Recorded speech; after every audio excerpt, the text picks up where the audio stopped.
Me llamo Jimena, y hace 2 años dejé Córdoba, mi ciudad natal, donde las tardes olían a café con canela y hasta los desconocidos se saludaban en la calle, para mudarme a un pequeño pueblo pesquero llamado Las Palmas. Porque me casé con Matías, un trabajador del puerto local, cuyo horario dependía de las mareas, de los cambios en los itinerarios de los cargueros y del cansancio que no se iba ni con el sueño. Nos instalamos en una casa que él había heredado. Una típica vivienda del pasado, con baldosas marrones y pesadas, linóleo en el recibidor ya sin brillo, grietas en las esquinas y paneles de madera oscura que recordaban décadas anteriores. Las ventanas casi no dejaban entrar la luz, incluso en días soleados el salón parecía envuelto en una cortina a medio bajar, donde no ocurría nada, y con el tiempo dejé de distinguir si era por la mañana o por la tarde. Mi trabajo me permitía no salir de casa, traducía documentos, descripciones técnicas y contenido para sitios web. Pasaba los días frente al ordenador, desde la mañana hasta la noche, estudiando los matices del idioma, intentando ser precisa, disciplinada, sin distraerme con pensamientos sobre qué hacía yo allí, en un lugar que desde el primer día me pareció ajeno. Mientras yo escribía textos sobre los sitios emblemáticos de Barcelona o cálculos de entrega de refrigeradores desde China, Matías trabajaba físicamente, cargando cajas, operando una grúa, respirando aire salado y el olor de los hidrocarburos que impregnaban cada cosa que tocaba. Volvía tarde a casa, se desvestía con desgano, comía algo de paso o rechazaba la cena, y luego se iba al dormitorio, en silencio, como si no fuéramos pareja sino 2 inquilinos que vivían bajo el mismo techo por accidente. Su silencio no me asustaba, hasta que se volvió el telón de fondo permanente de mi vida. Casi no nos hablábamos, intercambiábamos frases cortas sobre cuentas, compras o desperfectos que había que arreglar, pero detrás de esas palabras no había ningún interés, ninguna intención real. Una noche, tras soportar semanas de pura indiferencia, me atreví a preguntarle si él también sentía que algo no estaba bien entre nosotros, si notaba que había un problema. Justo acababa de llegar, se sacudió el agua de la chaqueta, pasó a mi lado y, sin detenerse, contestó: ¿Tú? Sí. Yo he tenido un día difícil. Su voz fue neutra, sin agresividad ni cansancio, y fue precisamente esa calma indiferente lo que más dolía. No discutíamos, porque para discutir hace falta que ambas partes defiendan algo, y lo único que quedaba entre nosotros era un espacio donde cada uno ocupaba su lugar y observaba en silencio cómo pasaban los días. Pensaba cada vez más que mudarme a Las Palmas no había sido un cambio de vida, sino su suspensión, una forma diferente de detenerse. Comencé a salir a la calle con más frecuencia, sin un propósito concreto, solo para ver gente, para sentir que en algún lugar aún seguía ocurriendo algo. Caminaba junto a los cafés del puerto, recorría los muelles, observaba cómo los turistas fotografiaban paisajes marinos, pero no sentía ningún deseo de sacar mi propia cámara ni de detenerme. Un día, sin haberlo planeado, llegué a una pequeña esquina donde había un local, una cantina con un cartel amarillo, que en su día había abierto el padre de Matías, un lugar al que nunca había entrado. No quería ver otra sombra de su familia, donde todo olía al pasado. Desde la puerta entreabierta me llegó el aroma de algo frito, agradable, no demasiado fuerte, pero real. No entré, solo me quedé unos minutos mirando el cartel, y me fui, aunque algo dentro de mí memorizó ese giro, esa calle, esa entrada. Esa misma noche, Matías llegó un poco más temprano de lo habitual, trajo verduras en una bolsa de plástico. La dejó sobre la mesa sin explicar por qué las había comprado. Las guardé en silencio, sin preguntar nada. Él puso a hervir agua, se sentó frente a mí, guardó silencio un largo rato, y de pronto dijo: ¿Estás bien? Sin mirarme a los ojos, más como una formalidad que como una pregunta sincera. No, respondí en voz baja, sin desviar la mirada. No pidió más detalles, no se sorprendió, no dijo que no entendía. Simplemente se levantó y fue al baño. Ese momento no fue un punto de inflexión, no reveló nada nuevo, pero por primera vez me permití decir la verdad en voz alta. A la mañana siguiente decidí ir al centro del pueblo, con la esperanza de comprar algunos cuadernos nuevos para notas. Aunque en realidad solo quería salir, ver gente, sentir el ritmo de una ciudad que seguía con su vida normal, sin importar si yo estaba o no. Hacía mucho que no montaba la bicicleta que estaba guardada bajo el cobertizo junto a la casa, cubierta de una fina capa de polvo, pero ese día quise sentir el viento en la cara, aunque estuviera impregnado del olor a pescado y aceite de motor. Recorrí varias calles, ya acostumbrada a los baches y los hundimientos inesperados del asfalto, pero al girar en uno de los callejones no logré frenar a tiempo y me estrellé contra un barril de madera que estaba junto a la puerta de aquella misma cantina. No me caí, pero me asusté, porque el golpe fue seco y fuerte, la bicicleta se torció un poco y estuve a punto de perder el equilibrio. En ese mismo instante salió por la puerta un hombre con delantal, de mediana edad, con una barba incipiente en el rostro.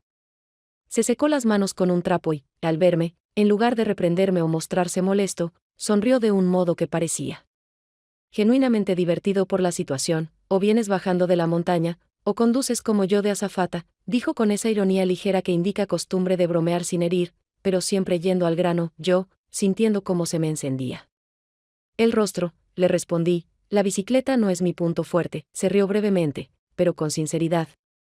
Miró el barril que se había desplazado un poco hacia un lado y añadió: entonces tienes suerte, porque si te hubieras dado contra la nevera, esa no te lo perdonaría. Me sentí más tranquila, porque no vi en él ni un rastro de enfado, ni de juicio, solo una curiosidad amable, mezclada con la experiencia de alguien que ha visto mucho y ya no se sorprende por nada.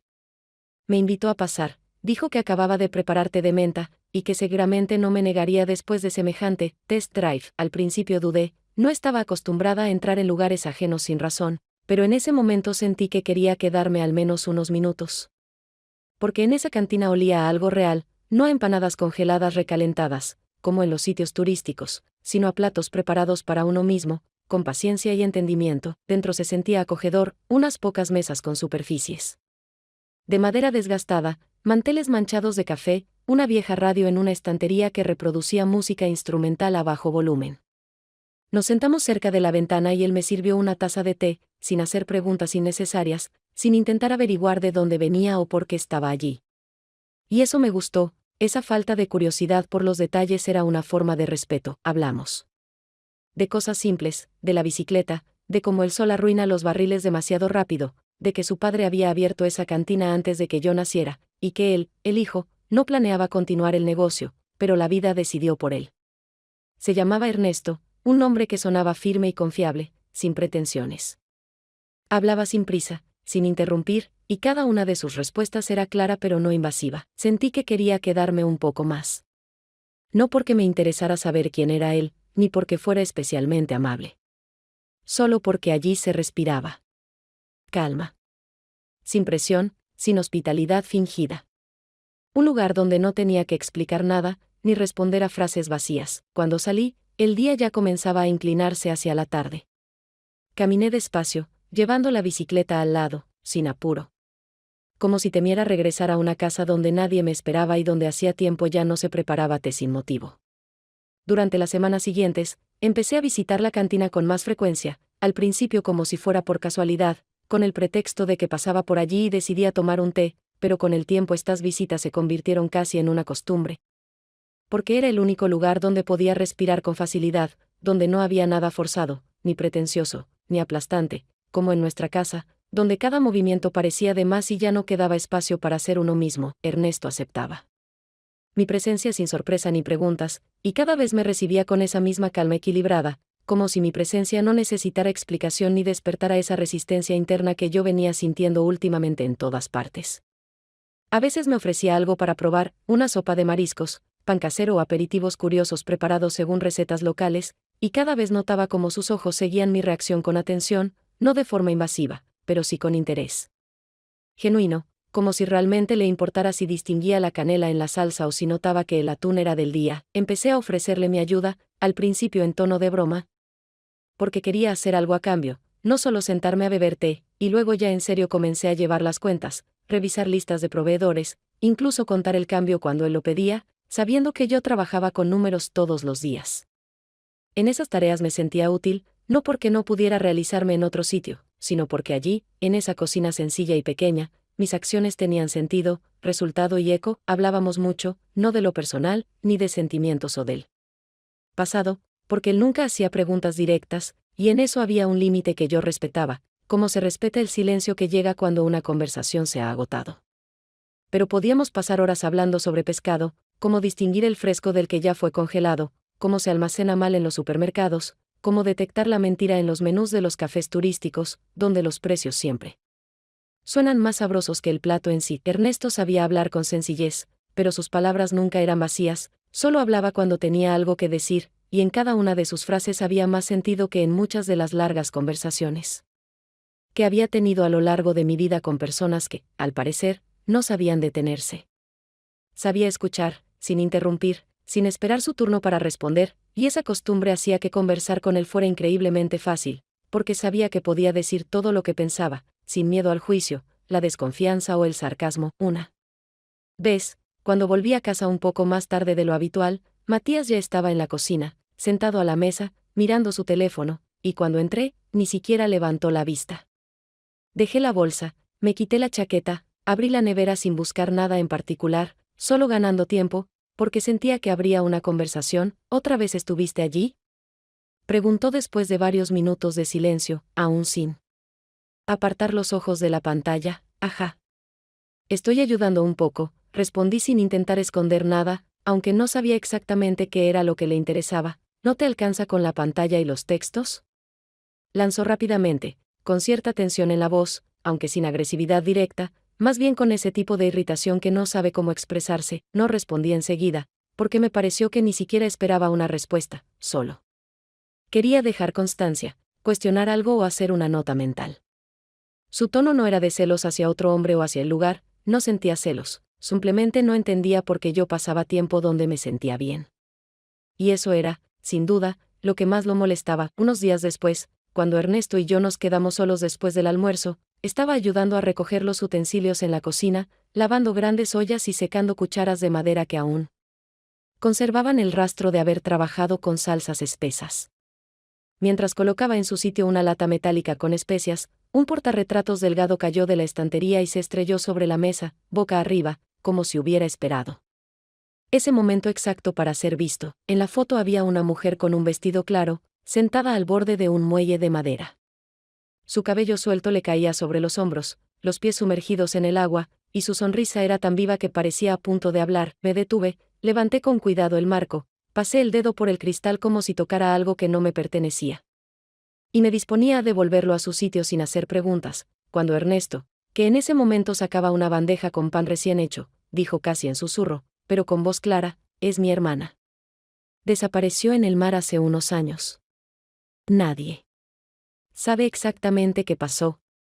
Solo encontraron el bote sin ella, y desde entonces no hubo noticias, ni versiones en las que uno pudiera creer. Su voz era contenida, sin dramatismo ni desesperación, más bien con esa tristeza seca que aparece en las personas que ya pasaron por las etapas de la rabia, la esperanza y la pena, y aprendieron a vivir sabiendo que algunas respuestas nunca llegan.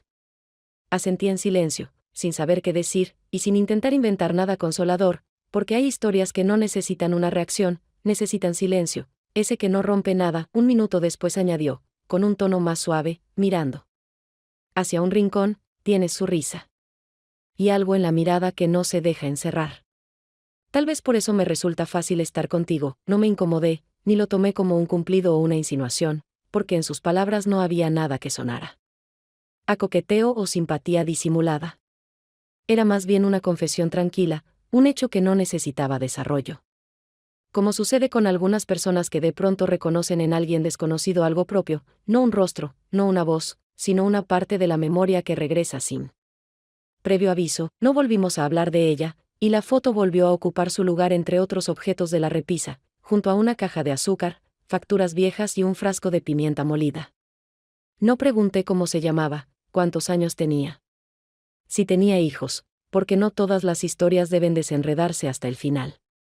Me bastaba con saber esto, que fue importante para él, que desapareció, y que yo le recordaba algo de ella, no por mi aspecto, sino por algo intangible, algo que quizás nadie más percibía. Esa misma tarde, al regresar a casa, Matías dormía en el sofá, aún con la ropa de trabajo puesta, la televisión encendida sin sentido, y el aire de la habitación impregnado del aroma a café frío que probablemente no había terminado.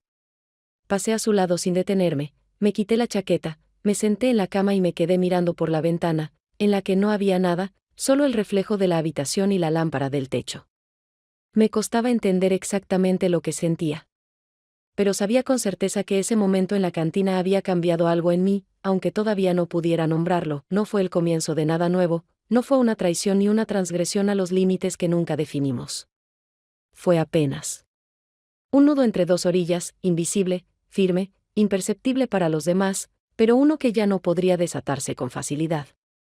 La semana siguiente fui al mercado, como lo hacía habitualmente cada sábado, con una libreta en la bolsa, una lista de lo que debía comprar y la costumbre de mantenerme un poco al margen, para evitar conversaciones innecesarias, no llamar la atención y no gastar energía en una cortesía que ya empezaba a agotarme.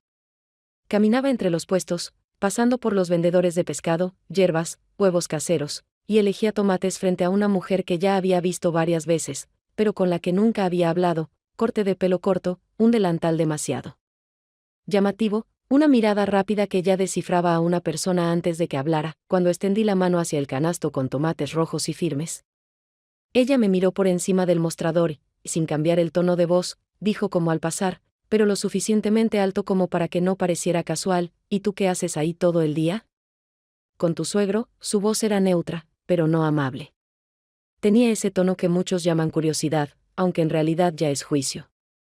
Me quedé quieta un momento, enderecé los hombros como si tuviera que prepararme para algo más grande que una simple compra de verduras, y, sin apurarme en la respuesta, contesté con la misma franqueza que había escuchado: aprendo cocina.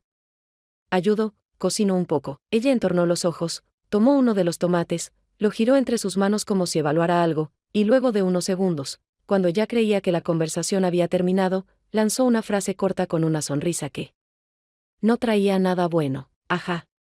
Lo importante es no sobrecocer. Lo entendí todo sin explicaciones. No se trataba de comida, ni de recetas o habilidades, se trataba de que la gente del pueblo había empezado a hablar, a mirar, a notar.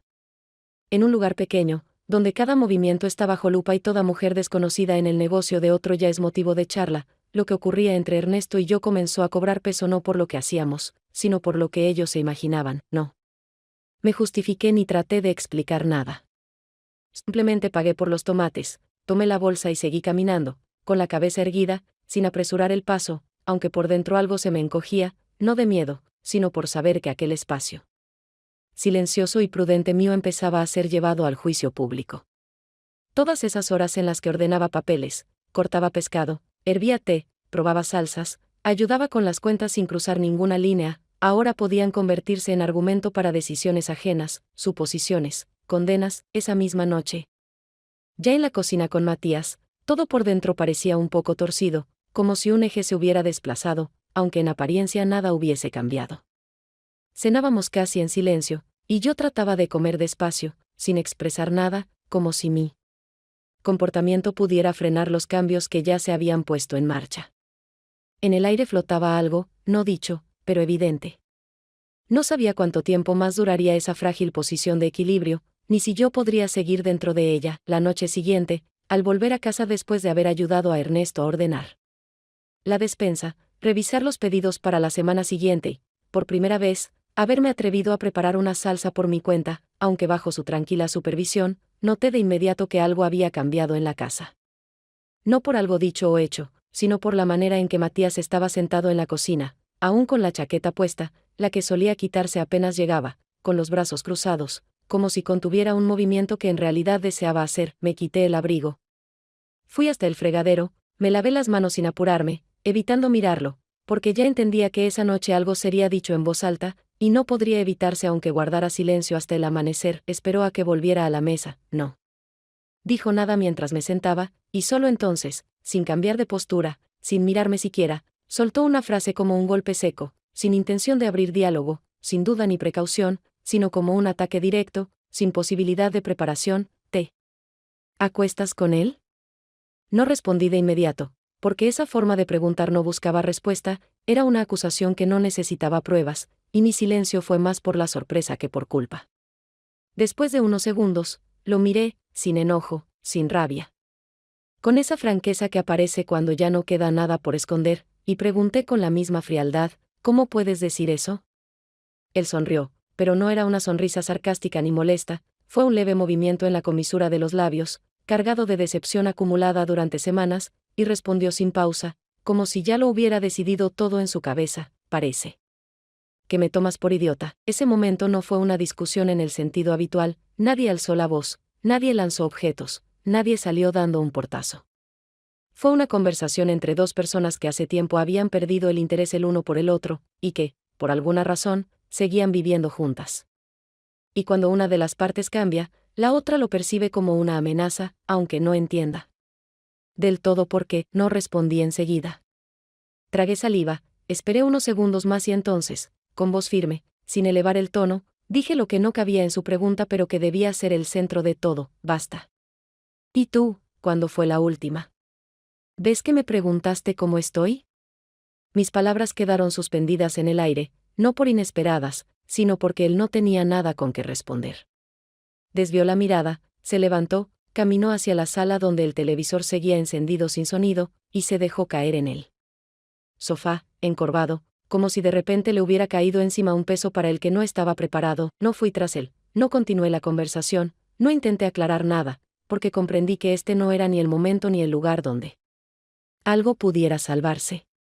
Su pregunta no vino del dolor ni de los celos, fue la consecuencia de que ya éramos extraños compartiendo un mismo techo. Y su respuesta confirmó que entre nosotros ya no quedaba ni siquiera un conflicto, porque el conflicto existe cuando aún hay algo que vale la pena defender. Esto fue una rendición sin batalla, donde ninguna de las partes intentó rescatar nada. Al día siguiente, por la noche, después de que los últimos clientes se marcharan y la última pareja terminara su vino, me quedé para ayudar a Ernesto a cerrar la cantina. Quería distraerme del peso que me dejó la conversación con Matías la noche anterior, que no terminó en nada, salvo en la certeza de que seguir juntos ya no significaba estar juntos, para ninguno de los dos. El suelo, al final del día, estaba cubierto de migas, manchas de aceite y restos de sal esparcida, y en la cocina quedaba ese aroma suave a pimientos asados que no se había ido desde el turno del mediodía. Todo era tan cotidiano, que esa rutina simple me calmaba, como si eliminara temporalmente todo lo innecesario de la cabeza. No hablábamos mucho, yo limpiaba las mesas, él barría cerca del bar, lanzando de vez en cuando miradas en mi dirección. Pero no con esa cautela que suelen tener los hombres que ocultan algo, sino con ese silencio en los ojos que solo tienen las personas que han aprendido a no apresurarse. Que realmente escuchan, incluso cuando no se dice nada. La luz sobre la barra comenzó a parpadear, como ya lo venía haciendo desde hacía varios días, aunque Ernesto había dicho que llevaba tiempo queriendo cambiar la bombilla, pero siempre lo posponía, ya fuera por falta de tiempo o porque se le olvidaba cuando salía. Cuando terminamos con las últimas tareas, sacar la basura, cerrar la caja, apagar la mayoría de las luces, dejando solo una cálida en la esquina, me alcanzó el abrigo que había dejado en la despensa, y por un momento detuvo su mirada en mi mano cuando lo tomé. Su gesto fue indeciso, pero no torpe. Había algo profundamente humano en él, algo de cansancio y de calor que se buscan mutuamente incluso cuando saben que no deben. Ya estaba a punto de decir gracias e irme, cuando él, en voz baja, casi en susurro, dijo, sin soltar aún mi abrigo: no sé si debería. Su voz no tenía seguridad, y tampoco ese tipo de convicción con la que tantas veces escuché a otros hombres hablar. No quería convencerme de nada, y justamente eso hizo que ese instante pesara tanto. Lo miré, cansado, contenido, con una cicatriz sobre la ceja que nunca había notado antes y que, de algún modo, parecía haber estado allí siempre, solo que yo nunca había mirado tan de cerca. Entonces respondí, sin reír, sin vergüenza, sin pausas: yo ya hace tiempo que no sé qué se debe. El beso no fue profundo, ni largo, ni apasionado, no fue una escena de película, no hubo música, ni siquiera palabras que justificaran lo que pasó. Fue breve, detenido por sí mismo, como si los dos hubiéramos comprendido al mismo tiempo que no podíamos ni queríamos ir más allá, pero tampoco podíamos contenernos dentro de los límites que habíamos sostenido por tanto tiempo. No fue un gesto de amor, ni una declaración de deseo, sino una pausa en el camino, donde dos personas agotadas encontraron un momento en una mirada que no exigía nada a cambio. Después, nos separamos, sin explicaciones, sin disculpas, sin promesas, simplemente volvimos a las tareas que quedaban. Él revisó el cerrojo de la puerta de entrada una vez más, yo abotoné mi abrigo y me puse la capucha, como si algo tuviera que protegerme de lo que estaba por alcanzarme.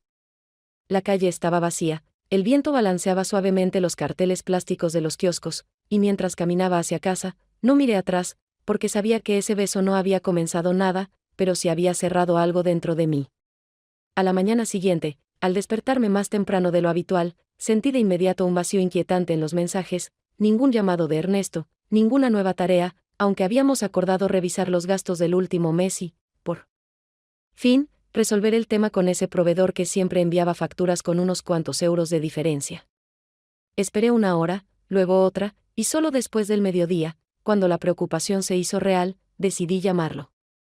Pero no fue él quien atendió, sino su sobrino, ese que a veces ayudaba en la cocina los sábados, y con un tono bastante indiferente me informó que Ernesto no iría hoy, que se había resbalado detrás de la barra, se torció el tobillo y ahora estaba en casa, con reposo y pomada, además de compresas de vinagre, porque así lo curaba su madre, y entonces debe funcionar. Colgué sin saber exactamente cómo reaccionar. Aunque algo así podía pasar en cualquier momento, en esta situación tenía un aire simbólico, como si aquella pequeña ruptura de las reglas no escritas hubiera cobrado forma física, no castigo, no premio, solo la respuesta de la realidad a un exceso de cercanía que no debía haber ocurrido. Hacia el final del día, decidí ir a su casa, no por deber, sino porque era la única continuación lógica de todo lo que habíamos iniciado en silencio. Compré una pomada antiinflamatoria, vendas, limones, recordaba que se le habían acabado, y tomé el camino ya conocido, sin inventar explicaciones por si me cruzaba con alguien. Él mismo abrió la puerta, rengueando, con el rostro cansado. Pero tranquilo, sin sonrisa, aunque tampoco con un gesto de querer que me fuera. No hablamos mucho, yo dejé lo que había traído, él asintió, agradeció, nos sentamos en la cocina, y ese encuentro breve fue como una continuación del día anterior, sin romanticismo, sin drama, algo muy simple, en lo que ninguno de los dos quería acelerar ni complicar nada.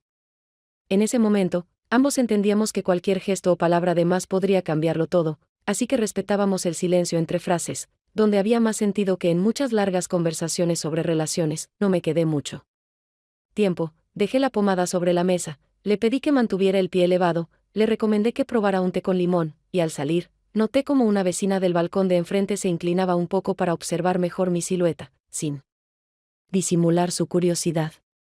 No me sorprendió. Sabía que en un lugar como Las Palmas no existe anonimato, y que cualquier desviación de la norma, como una mujer saliendo por la tarde de la casa de un hombre solo, entra automáticamente en el foco de la red de observación local, más eficiente que cualquier red digital. Más tarde, ya en casa, después de cambiarme, poner a hervir agua para el té y sentarme casi frente al portátil, Matías entró en la habitación con el teléfono en la mano, lo lanzó sobre la mesa con fuerza medida. Lo justo para que se oyera el golpe sordo del aparato contra la madera, y sin mirar me dijo, ya medio pueblo te casó con él. No miré la pantalla de inmediato, pero cuando lo hice, vi la captura de pantalla de una publicación en Facebook, escrita por alguien que creyó oportuno insinuar cosas. Hablaba de la nueva dueña de la cantina, de la forastera que se acomodó bien, y en los comentarios servían las suposiciones, los chistes, las frases a medias que para algunos eran entretenimiento, pero para mí eran un recordatorio de que ya no tenía derecho a pasar desapercibida. Giré la cabeza hacia Matías, que permanecía con los brazos cruzados, esperando una respuesta, como si esa escena fuera el último intento de comprobar quiénes éramos. Y entonces, mirándolo directo a los ojos, con calma, sin levantar la voz ni buscar herirlo, dije lo que hacía tiempo era verdad, tal vez ahí al menos no soy un fantasma. Nos miramos durante unos segundos. Pero en ese cruce de miradas no había ni rabia ni sorpresa, solo el cansancio de seguir intentando sostener algo que ya no era real. Unos días después, cuando volví a la cantina, ya sin bolsas, sin lista de tareas que pensaba ayudar a completar, solo para asegurarme de que Ernesto se sintiera mejor y quizá ordenar un poco la documentación que siempre se acumulaba en las carpetas junto a la caja, sentí de inmediato que algo había cambiado. No era algo físico, las mesas, las sillas, incluso la vajilla estaban donde siempre. Pero en el aire había una tensión que antes no existía entre nosotros. Ernesto estaba de pie junto a la barra, apoyado con el codo en un estante, mirando uno de los vasos vacíos como si fuera un espejo, intentando ver algo a través del vidrio o, al menos, reunir el coraje necesario para iniciar una conversación que, claramente, ya no quería seguir postergando. Cuando me acerqué, no habló. Enseguida, como si necesitara confirmar que yo realmente estaba allí, que aún podía desaparecer antes de decir lo que llevaba tiempo dando vueltas en su cabeza. Su voz fue tranquila, sin quebrarse, pero más firme que de costumbre, como la de alguien que ha dudado mucho, pero al fin decidió, y ya no quiere discutirlo. Voy a cerrar. La cantina dejó de ser sobre comida. Demasiada atención puesta no en los platos, sino en ti. Ya no es un negocio, y no quiero luchar contra algo que no crece desde dentro, sino desde afuera. Sus palabras eran claras, razonables, y no podía no estar de acuerdo, aunque todo dentro de mí se resistiera a aceptarlo. Porque justamente en ese lugar, entre esas paredes, había sentido por primera vez en semanas que tenía un sitio propio, aunque fuera temporal, que mis manos, mi voz, mis habilidades no solo eran utilizadas, sino necesarias. No discutí, no intenté convencerlo de cambiar de idea. Porque entendí que su decisión no tenía que ver con las ganancias ni con los vecinos entrometidos, sino con su cansancio, con la fatiga de vivir bajo la mirada constante, el murmullo perpetuo a sus espaldas y el esfuerzo de descifrar para los demás algo que ni nosotros mismos habíamos definido. No me dolió perder un empleo, nunca hubo sueldo, ni contrato, ni siquiera planes de quedarme allí por años. Ni me llamaba a mí misma su asistente oficial. Iba porque quería, porque era honesto. Pero me partía saber que, con esas puertas cerradas, perdía también un espacio donde me veían, no con sospechas, no por estar casada, no como la forastera, sino como alguien que sabía estar en el momento justo, decir lo necesario, hacer lo que tocaba sin grandes palabras. Me quedé para ayudar en el último día, limpié el suelo, empaqué los utensilios, quité de las paredes los horarios que alguna vez habíamos elaborado juntos, pensando cómo organizar mejor las compras del fin de semana. Todo el proceso de cierre fue en silencio, no porque hubiéramos levantado muros entre nosotros, sino porque no hacían falta palabras cuando ambos sabíamos que este final no era una derrota, y que no podíamos salvar ese lugar de aquello que nos perseguía desde afuera. Cuando cerré la última caja de utensilios y se la pasé a Ernesto, no me dio las gracias ni se despidió con frases hechas. Solo asintió, como quien reconoce que a partir de aquí cada cual toma su camino, sin necesidad de dramatizar ni prometer. Salí a la calle, el aire marino me golpeó con fuerza, como después de estar mucho tiempo encerrada, y caminé varios bloques antes de detenerme. No lloré, no intenté racionalizar lo sucedido, solo fui comprendiendo, poco a poco, que ya no existía ese lugar donde alguien me miraba sin etiquetas, sin rumores, simplemente, de frente. Después del cierre de la cantina, nuestras noches con Matías se volvieron aún más vacías. Aunque ya antes no había mucha interacción entre nosotros, ahora, sin siquiera el peso invisible de mi ausencia, que le molestaba más que mis actos reales, nuestra casa se transformó en un espacio donde cada movimiento parecía innecesario, como si los dos existiéramos dentro de una caja sin contenido, sin propósito, sin intención de siquiera simular algún vínculo.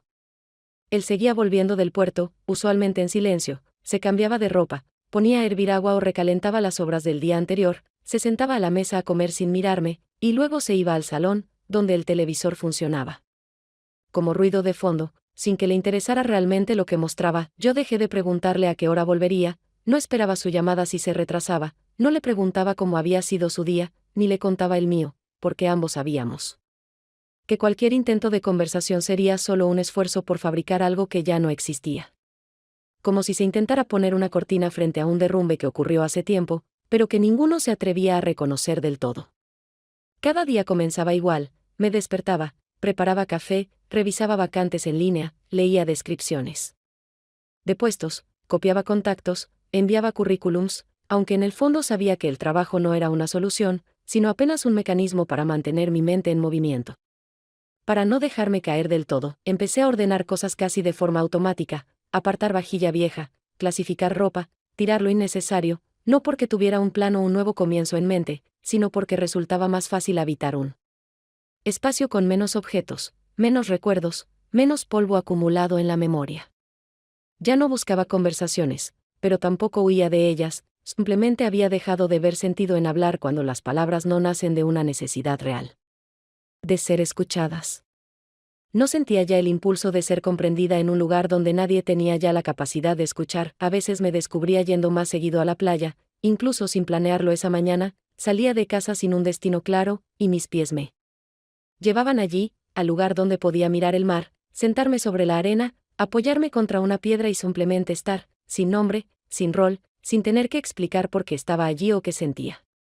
No contaba las horas, no medía el tiempo, no buscaba encuentros, me bastaba con que nadie tocara mi espacio, que nadie hiciera preguntas, que nadie intentara meterme en algo que ya no tenía que ver con mi presente. Una vez, al volver de la playa, donde estuve quizás 2 o 3 horas simplemente mirando las olas y escuchando el viento golpear botellas vacías en el contenedor de basura, comprendí de pronto que ya no esperaba nada. No esperaba disculpas, no esperaba llamadas, no esperaba cambios, no tenía esperanza de que algo repentinamente se volviera distinto. Y esa idea no fue dolorosa ni trágica, fue como aceptar una estación del año. Como cuando uno se da cuenta de que anochece más temprano, y ya no se sorprende. Simplemente, ya no esperaba, ni de él, ni de mí, ni de la gente con la que cruzaba miradas en la calle o en el supermercado. Seguía viviendo en una casa que no había elegido, con un hombre al que hacía tiempo no reconocía, pero que seguía ahí, no por amor ni por costumbre, sino tal vez por inercia, o porque ninguno de los dos tenía una respuesta clara a la pregunta, ¿y ahora qué? Ya no había discusiones, ni charlas sobre nosotros, ni nada que pudiera irritar o tocar un nervio, porque no quedaban emociones. Todo lo que una vez significó algo se había vuelto fondo, como el zumbido constante de un aire acondicionado, que uno deja de notar. Y en esa completa ausencia de conflicto, en esa nueva y extraña forma de calma, entendí que el silencio ya no era síntoma, era el estado habitual, que ya no necesitaba explicación. Habían pasado poco más de 2 meses. Desde aquella última noche en que estuve en la cantina cerrada, sosteniendo en mis manos una caja de plástico con utensilios y mirando cómo Ernesto cerraba la puerta tras la que quedaban horas compartidas, horas de trabajo, de silencios, a veces de risas, otras veces demasiado serias, pero siempre auténticas. Porque ninguno fingía, ninguno actuaba un papel que, con el tiempo, borrara la línea entre lo real y lo impuesto. Durante todas esas semanas viví sin apuro, sin nuevos comienzos, sin grandes planes, buscando pequeños trabajos, traduciendo textos para agencias pequeñas, caminando hasta la playa o deambulando por los barrios, observando ventanas cerradas, grafitis en las paredes, nuevos escaparates en las tiendas, como si intentara, al fin, formar un lazo con la ciudad que nunca llegué a sentir mía cuando recién llegué. Una mañana, al salir rumbo a la oficina de correos para recoger un paquete, un libro que había encargado hacía más de un mes y que ya casi había olvidado, abrí el buzón y encontré un sobre blanco delgado, sin remitente, sin sellos, sin firma. Simplemente colocado entre folletos publicitarios y una tarjeta del banco. Al principio pensé que podía ser un papel abandonado por error, pero al sostenerlo en la mano, sentí de inmediato que no era casual. El peso de ciertos mensajes se percibe incluso antes de leer una sola palabra. Rasgué el borde del sobre. Saqué una hoja doblada, y en el interior encontré una sola línea escrita con tinta negra, sin firma, sin fecha, sin destinatario: lo que no tocaste, se deshizo solo por lo que te convertiste. Leí esa frase 2 veces, luego una tercera, y cada vez sonaba distinta, primero como una acusación, después como una explicación, y por último como una conclusión clara, que no necesitaba descifrarse. En ella no había rabia, ni pena. Solo un hecho que, al parecer, había estado esperando mucho tiempo para ser dicho, no para mí, no como reproche, sino como reconocimiento de esa fuerza sutil que transforma lo que la rodea, incluso sin intención de hacerlo.